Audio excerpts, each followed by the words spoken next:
Hello student, कैसे हैं आप सब। स्वागत है आपके अपने यूट्यूब चैनल आर के मैथ्स जीनियस। आज जो हम थ्योरम नंबर 8.9 करेंगे, और थ्योरम नंबर 8.9 को हम जो है मिड पॉइंट थ्योरम भी बोलते हैं। और मिड पॉइंट थ्योरम में हमें क्या कहती है, the line segment joining the midpoint of two side of a triangle. तो आपके पास एक ट्राइंगल है और उसके जो है दो साइड पे जो मिड पॉइंट है, तो ए बी सी हमारे पास ट्राइंगल है, और ए बी पे जो है डी मिड पॉइंट हमने लिया है, और ए सी पे जो है ई मिड पॉइंट लिया है। तो मिड पॉइंट को जो लाइन ज्वाइन करती है is parallel to the third side. तो ये डी ई जो है पैरेलल टू जो है बी सी आपने प्रूव करना है, and equal to half of it, and D E is equal to half of B C भी आपने जो है प्रूव करना है। तो ट्राइंगल के दो दो साइड हैं ए बी, उस पर ए बी पे डी मिड पॉइंट है और ए सी पे जो ई मिड पॉइंट है। तो मिड पॉइंट को जो लाइन ज्वाइन करती है वो लाइन जो है थर्ड लाइन के पैरेलल होती है, मतलब D E parallel to B C prove करना है, and equal to half of it, and D E is equal to half of B C जो है आपने प्रूव करना है। तो सबसे पहले हम इसमें जो है गिवन लिखेंगे। तो हमारे पास जो गिवन क्या है, हमारे एक ट्राइंगल गिवन है। तो हम लिखेंगे in triangle A B C triangle में हमें क्या गिवन है, D and E are midpoint of side A B and A C. और उसके बाद हम क्या करेंगे, join D to E, join D to E. तो ये हमें जो है गिवन है, D is midpoint of A B, मतलब A D is equal to D B के इक्वल है, और ए ई जो है ए सी का मिड पॉइंट है, इसका मतलब ए ई इज इक्वल टू ई सी के इक्वल है। तो इसमें हमें टू प्रूफ क्या पूछ रहा है, जो मिड पॉइंट को जो लाइन ज्वाइन करती है, तो मिड पॉइंट को लाइन जो डी ई लाइन ज्वाइन कर रही है, D E is parallel to B C, वो थर्ड लाइन। तो थर्ड लाइन आपके पास बी सी बची है, तो दो जिसमें जो दो साइड को जो है मिड पॉइंट है, और मिड पॉइंट को जो लाइन ज्वाइन कर रही है वो थर्ड लाइन के पैरेलल होती है। तो D E parallel to B C, D E parallel to B C, and D E is equal to half of B C. तो D E parallel to B C prove करना है, और D E is equal to half of B C भी अपने prove करना है। तो इसमें हमें एक कंस्ट्रक्शन करनी पड़ेगी। कंस्ट्रक्शन हमें जो है अपने बेनिफिट के लिए करते हैं। तो कंस्ट्रक्शन में हम क्या लिखेंगे, क्या कंस्ट्रक्शन करेंगे, हम इसमें करेंगे draw C F, parallel to B A. C F जो है बी ए के पैरेलल ड्रॉ करेंगे, मीटिंग डी ई प्रोड्यूस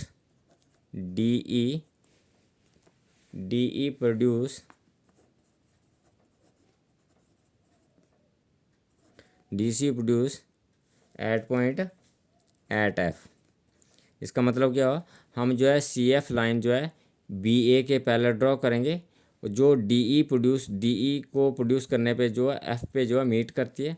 तो ये आपके पास जो कंस्ट्रक्शन आ गई। अब हम इसका जो प्रूफ करेंगे, इसमें प्रूफ में हम क्या करेंगे, प्रूफ में हम जो है triangle A E D and triangle C E F को जो है कॉन्ग्रेंट करेंगे। कॉन्ग्रेंट क्यों करेंगे, ये आगे चल के हमें पता चलेगा, इससे कि हम क्या बेनिफिट ले सकते हैं। तो इन दोनों ट्राइंगल को जो हम जो है कॉन्ग्रेंट करेंगे, तो इन दोनों ट्राइंगल का जो है नाम लिखेंगे, in triangle A E D and C E F. तो हम दोनों ट्राइंगल का जो है नाम लिखेंगे अब इस आगे, in triangle A E D and C E F. तो दोनों ट्राइंगल को जो है कॉन्ग्रेंट करेंगे। तो हमारे पास इसमें कॉन्ग्रेंट करने के लिए क्या है, हम इस डायग्राम में देखते हैं। तो हमारे पास जो है ई जो है ए सी का जो मिड पॉइंट है, तो ए ई इज इक्वल टू ई सी, ये हमें जो है गिवन में इक्वल हो गया, क्योंकि ई जो है ए सी का जो मिड पॉइंट है। तो हम लिखेंगे ए ई इज इक्वल टू सी ई। तो विच इज इक्वल टू क्या आएगा, ए ई इज इक्वल टू सी ई के इक्वल आएगा, ए ई इज इक्वल टू सी ई। क्यों लिखेंगे इक्वल, क्यों है, क्योंकि ये आपके गिवन है, क्योंकि ई जो है ए सी का मिड पॉइंट है। नेक्स्ट में हम इसमें क्या देखेंगे डायग्राम में, तो ये हमारे पास जो है एंगल जो है 1 है, इसको हम 1 लेंगे एंगल, और इसको एंगल को जो है 2 लेंगे। तो एंगल 1 इज इक्वल टू जो है एंगल 2 के इक्वल है। क्यों इक्वल है, एंगल 1 को अगर लिखना हो तो ए ई डी लिखेंगे, और एंगल 2 को लिखना हो तो सी ई एफ लिखेंगे तो इसमें शॉर्ट फॉर्म में हमें इसको इजी बनाया है 1 और 2 नंबरिंग करके। Angle 1 is equal to angle 2 के इक्वल है, क्योंकि वर्टिकली ऑपोजिट एंगल है। तो एंगल 1 इज इक्वल टू जो angle 1 is equal to angle 2 क्यों इक्वल है? Vertically opposite angle. Vertically opposite angle आपके पास क्या आते हैं? इक्वल होते हैं। और नेक्स्ट में हम क्या देखेंगे कॉन्ग्रुएंट करने के लिए? तो आपके पास जो है ये आपके पास ए पॉइंट है, ए पॉइंट पे एंगल 3 लेंगे और यहाँ पे आप जो है एंगल जो है 4 लेंगे। ये आपका एंगल 4 आ गया। तो angle 3 is equal to angle 4। इसको समझे कि हम एंगल 3 और एंगल 4 इक्वल क्या है, क्योंकि यही समझने वाली चीज़ है इसमें। तो हमारे पास बी ए जो है सी एफ के पैरेलल है और बी सी आ गया, तो हमारे पास जो है बी सी आ गया और ये हमारे पास बी ए आ गया, ये बी सी आ गया और ये बी ए आ गया और ये हम जो हमारे पास जो है सी एफ आ गया, तो ये सी एफ आ गया। तो यहाँ पे ये लाइन जो है ए सी लाइन, ये आपके पास जो ए सी लाइन आ गई। तो हमारे पास बी ए जो है सी एफ के इक्वल है, क्योंकि हमें कंस्ट्रक्शन करिए। तो ये एंगल और ये एंगल, तो इसको हमने 3 नंबर करा है और इसको हमने 4 करा है। तो angle 3 is equal to angle 4, क्योंकि ये आपके पास जो है ट्रांसवर्सल ए सी जो ट्रांसवर्सल है।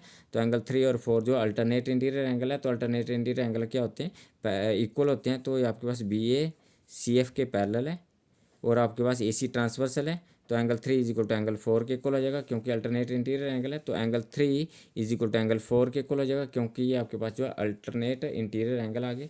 तो हम क्या लिखेंगे इसमें? Angle 3 is equal to angle 4। Angle 3 is equal to angle 4 क्यों इक्वल है? क्योंकि अल्टरनेट इंटीरियर एंगल। तो अल्टरनेट इंटीरियर एंगल हमारे पास क्या इक्वल है? देयरफॉर कौन सा क्राइटेरिया यूज हुआ? तो डायग्राम से देखते हैं। तो एंगल साइड एंगल, और यहाँ पे भी आपके पास angle side angle, sorry angle side angle और एंगल साइड एंगल। तो ए एस ए और ए एस ए, तो ए एस ए रूल से दोनों ट्रायंगल कॉन्ग्रुएंट होगी। तो therefore A S A rule या क्राइटेरिया आप लिख सकते हैं। तो ट्रायंगल क्या होगी? Triangle A E D is congruent है ट्रायंगल सी ई एफ। अगर ये दोनों ट्रायंगल कॉन्ग्रुएंट होगी, कौन सी triangle? A E D and C E F दोनों ट्रायंगल कॉन्ग्रुएंट है, इसका मतलब ए डी जो है सी एफ के इक्वल होगा। तो इसको हम लिखेंगे A D is equal to C F, क्योंकि सी पी सी टी से।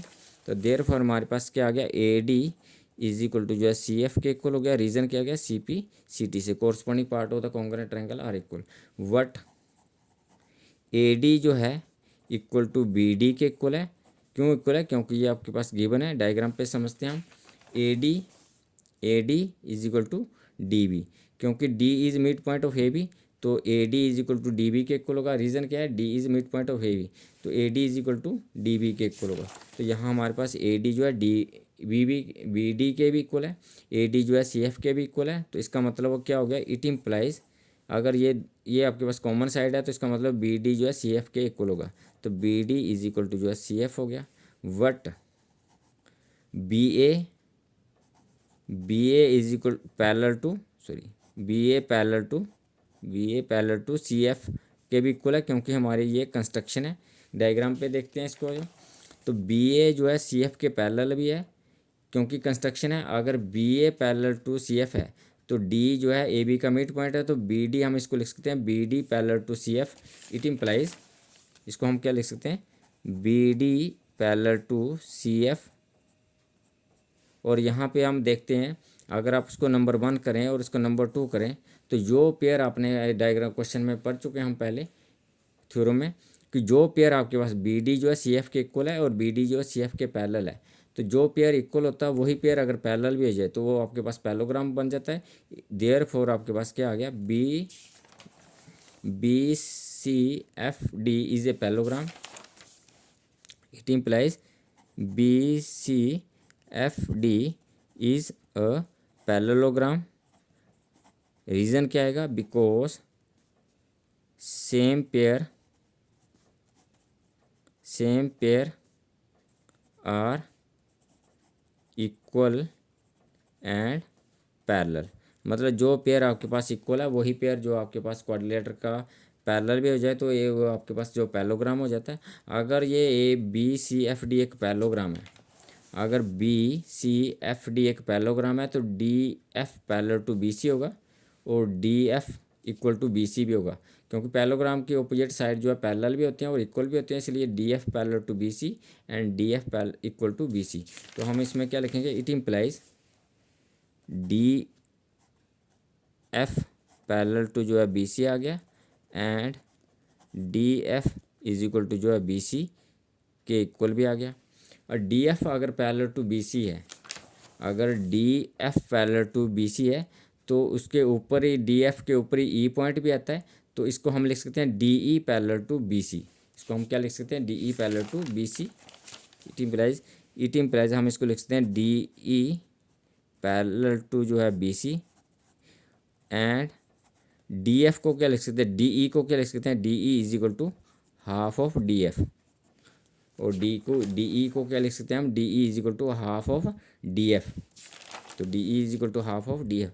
डी एफ का वैल्यू हमारे पास, डी एफ का वैल्यू क्या है, D F is equal to जो है बी सी के इक्वल है, तो हम डी एफ की जगह पे बी सी लिख सकते हैं। तो B C is equal to क्या हो गया, B C is equal to D E parallel to B C and D E is equal to half, और डी एफ की जगह हम बी सी लिखेंगे तो D E is equal to half of B C हो गया। तो ये आपके पास जो थ्योरम प्रूव होगी, अगर जो आपके पास D E parallel to B C and D E equal to half of B C, तो अगर ट्राइंगल की दो साइड को अगर मिड पॉइंट ज्वाइन कर रहे हैं तो वो साइड जो है मिड पॉइंट को ज्वाइन करने वाली लाइन जो है थर्ड लाइन के पैरेलल होती है, और मिड पॉइंट को ज्वाइन करने वाली लाइन जो है हाफ ऑफ जो है उसके थर्ड साइड के इक्वल होती है, मतलब D E is equal to half of B C and D E is parallel to B C.